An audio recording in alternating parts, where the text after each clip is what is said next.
Hi actors, welcome back. Let's talk through the RADA application process for this year.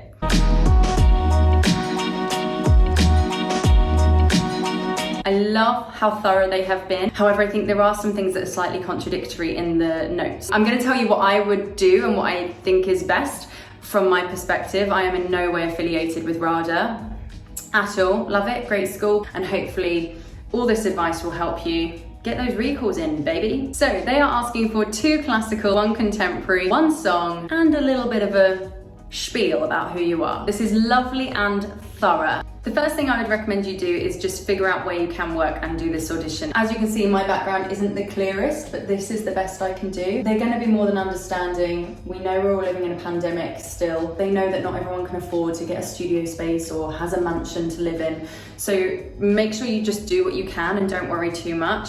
Clearer wall, the better. Grey colour or whatever colour, it really doesn't matter. They just need to see you. So just make sure it's as plain as possible. Yeah, colours are irrelevant. Just pick a clear wall, the clearest you can. I want to go into the classical speech debate. A lot of schools now are not asking for a classical speech, and I actually think that's doing you guys a massive disservice as actors. Just to quickly elaborate on why I believe removing classical theatre speeches from the audition process is doing you a disservice. Part of the reason I believe these are being removed is because drama schools are fearful that it's intimidating people who don't really get Shakespeare or haven't had teachers who were professional actors teaching them about Shakespeare and all of that jazz. That actually reinforces the idea that Shakespeare is an elitist thing. It really isn't. Yes, it was paid for and commissioned by the wealthy few, but it was written for the people that would buy the tickets, the groundlings, the people that were the lower status of the time. So if it is intimidating you and you're like, oh, I don't know if I'm going to do RADA actually because of that, don't let that put you off and don't let that be an excuse.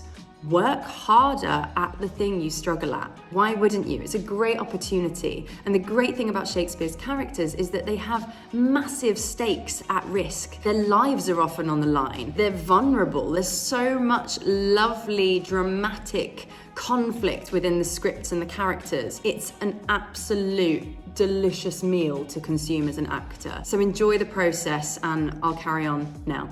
Bye.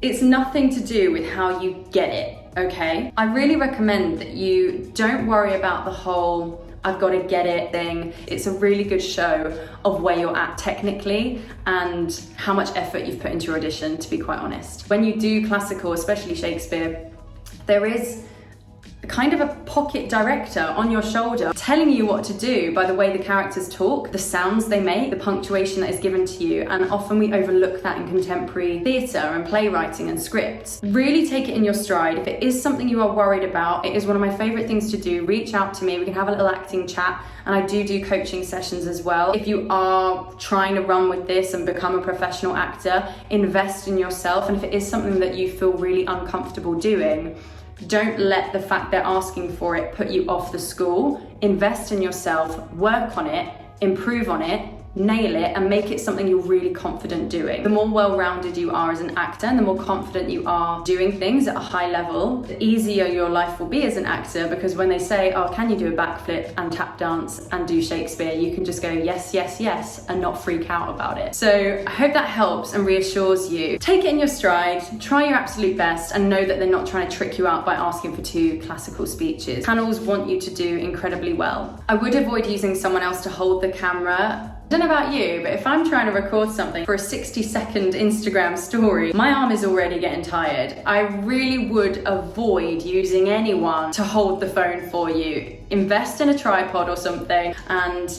maybe don't ask your mum, who's really not getting why you're doing this, to hold your phone for you while you do it. If you're doing your best work, but then your mum drops the phone, no chance.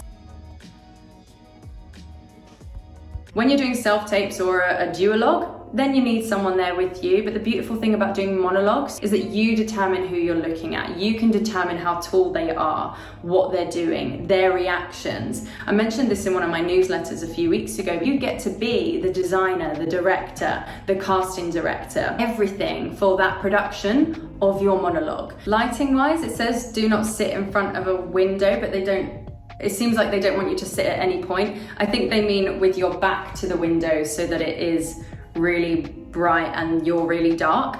I would say sit or stand, because you will be standing, with a window, some sort of natural lighting in between you and the camera, like they say. If you haven't got any professional lighting, that's fine. It does say to maybe use your phone torch, but I don't know about you, phone torches are very bright and actually awful on your face. So there's kind of ways around that, but you don't have to go buy a big expensive light. Move some lamps around and know what works. And if you are living in a situation where that is the case, you have to move lamps around and all this sort of stuff, know where to put it when and how to do it quicker in the future, just so you've got this stress-free, easy way of setting up your self-tape space. Take the pressure off you having to deal with the technical side of things. This is a useful tip actually in general. Take note of what the sun does at certain times of day in your bedroom or wherever it is you are able to act. It will just really help you moving forward for all of your online auditions and self-tape. Back when I was auditioning, RADA are very particular about the whole not looking at the panel thing. Do what they've said and don't look down the camera. Doing it when they've asked you not to do it isn't going to make you look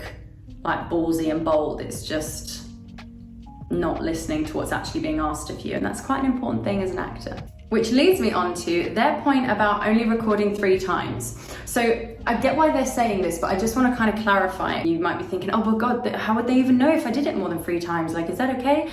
It's fine. What I would recommend you do is finish watching this video, because I'm going to do a little mock example of what I would recommend you practice. When you come to do your self-tape, this is what I'm interpreting it as someone who's worked a while, they're just saying you don't want to take 20 takes and then be getting more het up and more tired. When you are a professional actor, you will get so many self-tapes through. The more resilient and detached you can become from sending off a self-tape, the healthier, happier person you will be as an actor. So rehearse as many times as you like, but when you say, I'm gonna record my self-tape now, get in that audition headspace, get your energy to performance level, and know that this is your chance to do it. You're doing yourself a disservice as an actor if you are taking it again and again and again and again. Show up, do your job, and then go home. I highly advise that you actually set up marks, much like what you would have on set and in theatre indeed. You block where you need to go. You need to know technically where you need to stand to hit your light, to hit the sound, to hit the eye line of the other actor, yada, yada, yada. I have my trusty post-it notes on the floor. If you've noticed already, I'm not fully extending my arm, because I know I will hit the wall if I do that. I am doing a speech like Viola or something where I'm being a bit more animated, like Rosalind, or maybe doing a little dance or something. I know that I've practiced and rehearsed knowing what I can touch, where I will be, and that this is a comfortable space for me to stand in. My second mark is here. Know when you're moving and who you're looking at. Which leads me on to post-its part 2. Have the space for Robert here, have the space for Iago there, have the space for the memory of your little brother here, and then also for your song. You can maybe lighthouse that out a little bit. I don't know what your plans are, but be really clear. Check what works and what is in shot and everything. So let me give you an example of how I would rehearse this and bookend my audition. So I'm not going to do all of the speeches that I've picked, but I am going to do a bit of the beginning and maybe the end, and just practice stepping into each space and identifying my eye line for each character. Remember, with your song, you're still performing and you're still a character singing to another character or the audience. So really make sure even for that, you haven't not done that work. It's a really important part, and make it your own. So I'll just pretend that I've pressed record. I know I'm gonna edit this stuff out, but I press record, come back, give myself a moment to adjust, make sure I'm all good, and then get on with my intro. Hello, my name is Pippa Moss. My postcode is ABCDEF, and my first piece will be Lady Percy from Henry IV Part 2. My second piece will be Viola from Twelfth Night. My contemporary piece will be Emma from People, Places, Things. And my song will be Happy Birthday.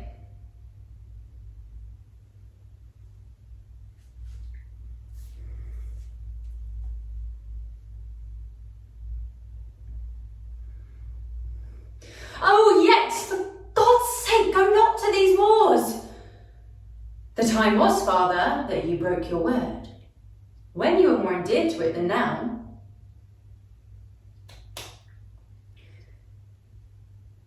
Today might I, hanging on Hotspur's neck, have talked of Monmouth's grave.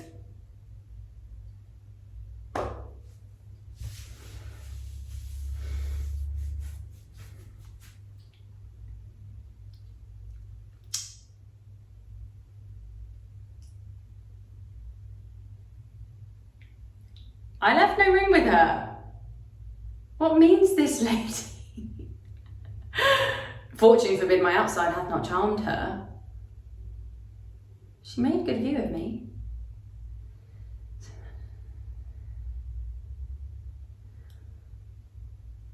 Oh, time.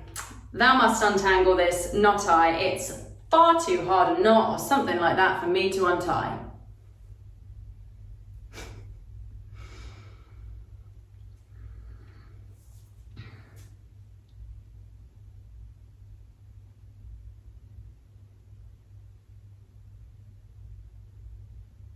Who do you think you are? I actually don't know a speech from People, Places and Things, but I'm going to talk like I actually do know something about people, places and things. I'm going to have a little chat, and I know that this is the dynamics that my voice is going to talk like, because this is how I've rehearsed the piece. Therefore, I'm going to know, being this close to the camera, that this is a kind of healthy volume to have while I do Emma from People, Places, Things.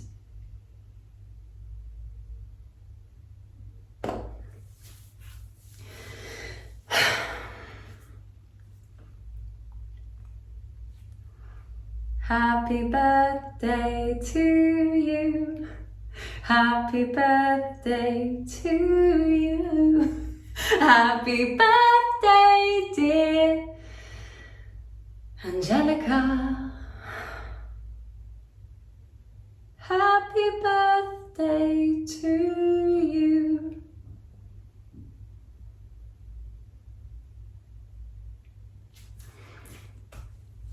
Thank you for your time.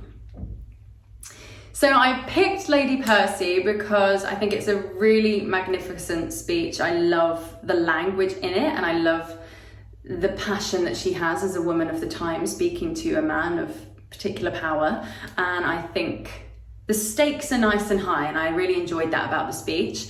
Viola's a part I've always loved. 12th Night was one of the first shows I saw. It was actually at a local amateur company, and I just loved the whole dressing up as a man and swapping all of that around. And I just thought it was a brilliant play. I enjoyed that character so much.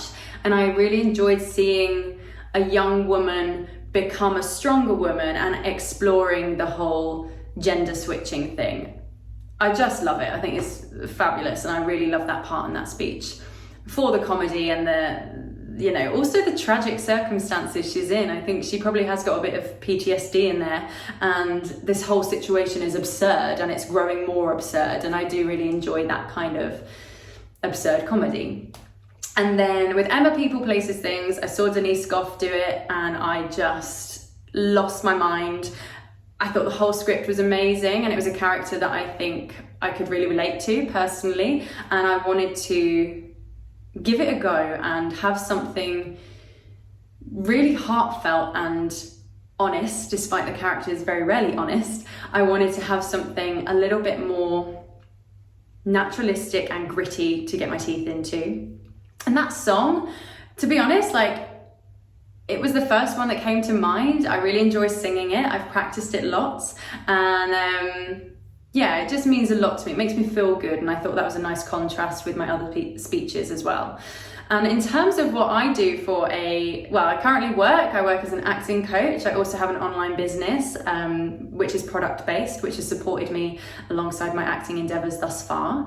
And I generally love to keep active. I love cycling. I did a triathlon last year.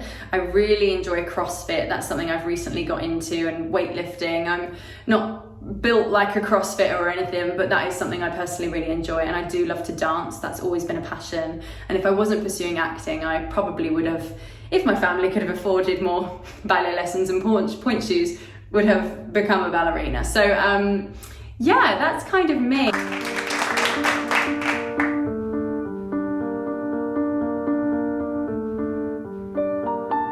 CrossFit, ballet, triathlon, it's really true to me. Panels want to see the true you and the authentic you coming through. This is your moment. The About Me section is your moment to just Be yourself, get grounded, do you, know who you are, and I really wish you the best of luck for all your drama school auditions. If I can help in any way, do reach out. I do a free 30-minute chat where I can answer any questions you've got. Break a leg, hope you nail it. Let me know how it goes, and comment below if you have any questions at all, and I will get back to you as soon as possible.